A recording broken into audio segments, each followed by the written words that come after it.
અષાઢ સુદ 11 ગૌરી વ્રતનો પ્રારંભ થાય છે, એટલે કે મોળાકતનો પ્રારંભ થાય છે. ગૌરી વ્રતને મોળાકત વ્રત તરીકે પણ ઓળખવામાં આવે છે, કારણ કે આ વ્રતમાં અલુણા ઉપવાસ કરવાની પરંપરા છે. એટલે કે આ વ્રતના 5 દિવસ સુધી કન્યાઓ મીઠાવાળું ભોજન ગ્રહણ નથી કરતી. ગૌરી વ્રત ક્યારે છે? 2024માં. તો મિત્રો જોઈ લઈએ કે ગૌરી વ્રત ક્યારે શરૂ થાય છે.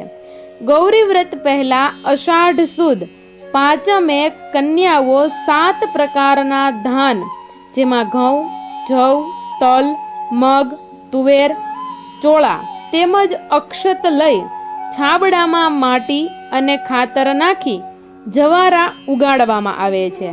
પરિવારના સભ્યો જવારા ઉગાડવામાં મદદ કરે છે.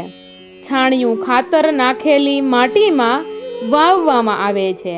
તેમાં રોજ જળનું સિંચન કરાતું. અષાઢી 11 સુધી સુંદર છાબડામાં જવારા તૈયાર થઈ જાય છે.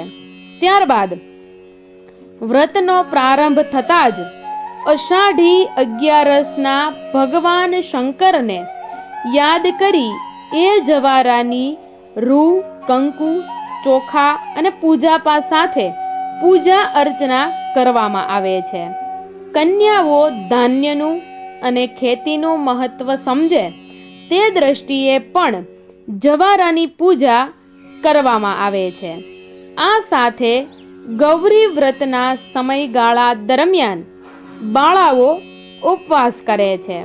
ત્યારબાદ પૂનમના દિવસે એટલે કે પૂનમના છેલ્લા દિવસે જાગરણ કરવામાં આવે છે. તો મિત્રો, અમારા દ્વારા આપવામાં આવેલી માહિતી તમને કેવી લાગી તે કમેન્ટ કરીને જરૂરથી જણાવજો.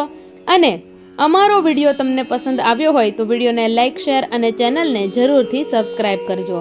અંત સુધી જોડાયેલા રહેવા માટે તમામ દર્શક મિત્રોનો ખૂબ ખૂબ આભાર.